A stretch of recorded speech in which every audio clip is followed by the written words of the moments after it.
The pandemic has wreaked havoc on schools. One benefit it provided for many families was universal free breakfast and lunches for all students. But that federal program is ending right before the new school year and at a time when inflation remains sky high and parents are really pinched by this. So Liz, you visited some schools in Fayette County and talked to district leaders and families there. What are they saying about this? Yeah, David, so everyone we spoke with, superintendents, food service directors, parents, kids, they all raved about the now expired federal perk that had allowed all public school kids to eat for free during the pandemic. Now, I did learn that some districts here in our region, through a separate program, will still be able to provide breakfasts and lunches at no charge to each and every student. But other districts, they just don't qualify. And the fear is some kids could go hungry.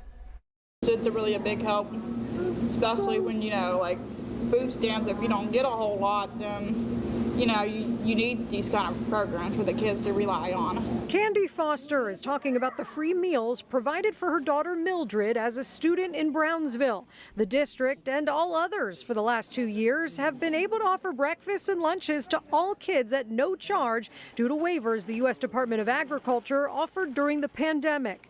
But those are no more for the new school year. Brownsville, however, fortunately for Candy, Mildred, and their friends, is among several in our region still able to serve those free meals to all kids through a separate USDA option called the Community Eligibility Provision, or CEP. It makes a huge difference for the families. CEP is offered in areas where a lot of families are of low income. It eliminates the need for those struggling folks to have to otherwise individually go through a cumbersome application process to prove that their kids are eligible to eat for free. So for a district like us, that is invaluable because a lot of our children want to not be shamed when they get to the lunch line, not feel badly that they had to get a free lunch, or when everybody's treated the same, that takes those pressures off the students.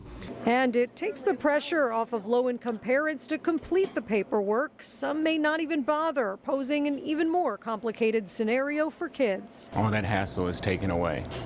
Just come to school and eat. Chuck Brown is the food services director for the Uniontown School District, grateful that they also have CEP to feed all students for at least another year.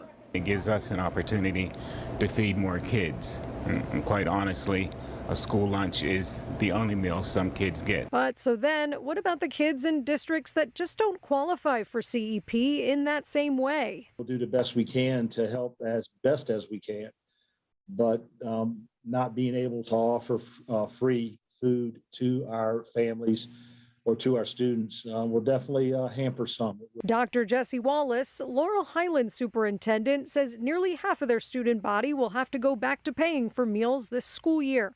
They're trying to keep prices as low as possible, but that may really be tough considering the ongoing supply chain and inflation problems. Problems many families who don't qualify for help are still feeling stretched by, too. That's just like a straw that will break the camel's back. I mean, you have some families that you're right. They're right on the brink of survival, and with the elevated cost and the issues with supply and demand, it's going to be even a harder weight to lift. Meanwhile, the Brownsville families we spoke with wish that the universal free meals that they'll continue to get were still available for all kids in all districts. They need it for development, They need to eat healthy to be able to learn and play hard and, succeed, because we don't want them. They're hungry. They're concerned about being hungry. They're not concerned about learning, and it really helps them to grow, huh? Now we'll continue to follow the situation and see if any other new federal assistance programs become available in the days to come for our local districts.